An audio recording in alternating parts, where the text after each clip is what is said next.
હાથ તળી છે આ સુરક્ષા એજન્સીઓની સતર્કતાના કારણે।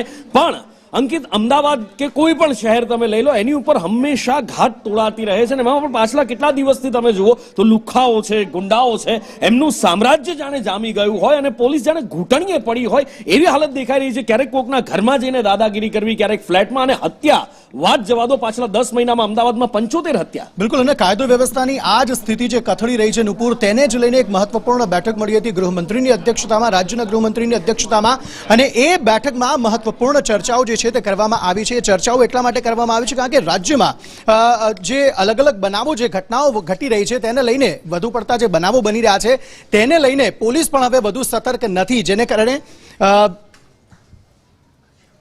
કશ્યપ પાસેથી વધુ વિગતો મેળવીએ। જી કશ્યપ। બિલકુલ, જે પ્રમાણે અમદાવાદ શહેરમાં સ્થિતિ થઈ છે, હત્યા હોય, ડ્રગ્સની તસ્કરી હોય, અકસ્માત હોય, નશાની હાલતમાં કોઈને અડફેટે લેવાની બાબતો હોય, ક્રાઇમ દિવસે ને દિવસે વધતો જઈ રહ્યો છે। અપાર્ટમેન્ટમાં ઘૂસી અને તોડફોડ કરવામાં આવે છે લુખાઓ દ્વારા।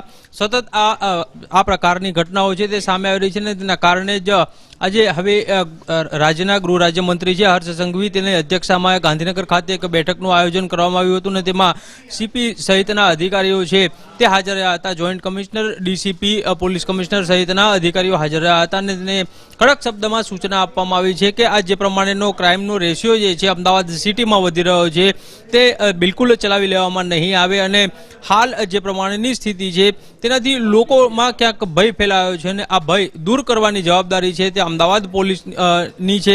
અમદાવાદ પોલીસ કમિશનર જે છે તેના તાબા હેઠળ રહેલા કર્મચારીઓ, અધિકારીઓને આ અંગે કડક સૂચનાઓ જે આપવાના બદલે તે થોડા દિવસ અગાઉ એ આંકડા આપી અને લીપાપોતી કરવાનો પ્રયત્ન કરી રહ્યા હતા કે અગાઉ કરતાં અત્યારે ક્રાઇમ રેશિયો ઓછો છે। હત્યાની બાબત હોય, અકસ્માતની બાબત હોય, નશાની હેરાફેરીની બાબત હોય, કોઈ પણ બાબત હોય, પરંતુ કામ કરવાની જગ્યાએ આ પ્રકારની લીપાપોતી કરીને તેના કારણે જ આજે હર્ષ સંઘવી દ્વારા આજે બેઠક બોલાવવાની ફરજ પડી હતી।